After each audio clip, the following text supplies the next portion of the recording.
Hi, I'm Taya Albrecht, author of The Tiger's Wife. Thank you to Waterstones for having me. I'm here to answer readers' questions.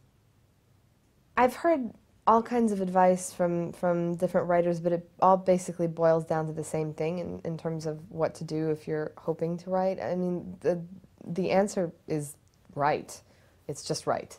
And commit to it in some ways as if it were a job. Even if you have a real job that you're doing, find some time during each day to dedicate just to writing. Because to some degree, writing, the act of completing something, is a matter of math. If you do a certain number of pages every day, you will have a certain number of pages at the end of a certain number of days. That's how it works. So I think that, yeah, commit to the process, and that's how you get it done.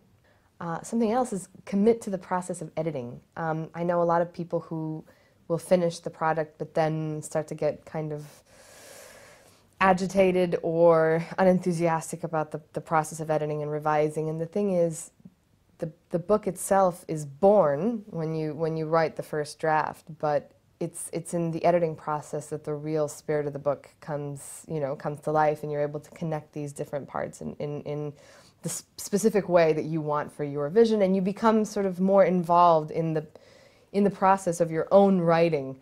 You're much more of a player, as opposed to in the writing of the first draft. You're just sort of along for the ride, at least in my experience. So commit to the process of editing it, because that's where that's sort of make or break.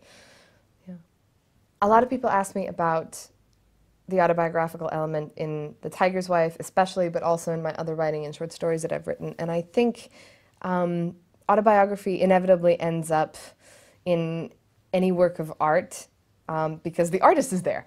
However, I think that I draw on my emotional state and emotional honesty when I'm writing more than on particular episodes from my own life.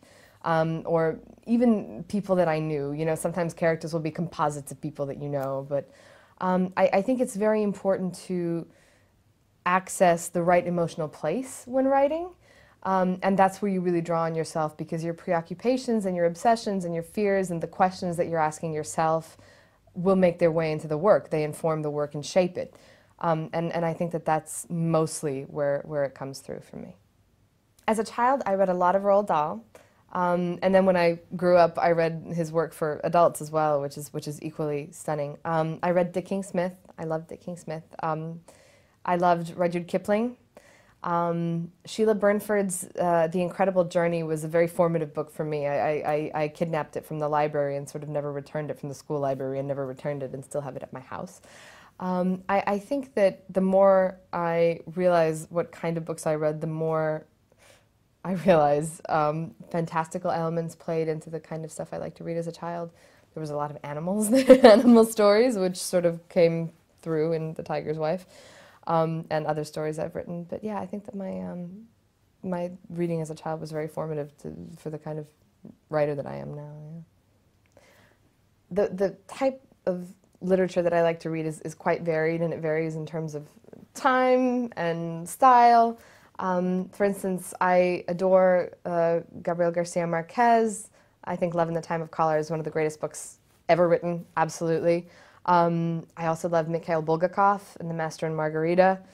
But then Ernest Hemingway is, just wonderful to me, and I can't get enough of his short stories in particular. And I was just in Paris and, did the Hemingway walk, like one of those crazed people with the book and everything, with a book and a map and a flashlight. It was... but also more contemporary writers like Raymond Carver, as well as, Raymond Chandler, who was less contemporary, but still. Isaac Dinesen is a huge influence for me. I think her writing is just stunning. So yeah, it's sort of all over the place. My typical working day, when I'm at my best and really engaged with the work, starts at 5 in the afternoon when I wake up. And then I usually have a little bit of a walk and have some breakfast, which is actually dinner. And then I write from 8 p.m. probably through midnight. at which point I go to the grocery store and buy whatever it is I'm going to have for dinner tomorrow, which is usually wilted lettuce, because it's midnight, and the grocery store, despite being 24 hours, doesn't restock until the morning. Then I go back and write some more, and in the meantime, probably take a drive, a nighttime drive, so I can listen to music, because that's something that very much, I make soundtracks for the chapters that I'm writing or certain characters, and then listening to them helps me stay engaged with the book when I'm away from the computer, listening to the soundtracks.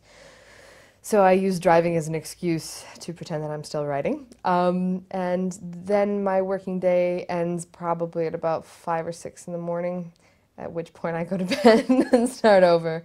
I used to do this while I was working at Cornell, and then it became sort of easier to do when I was just writing full time.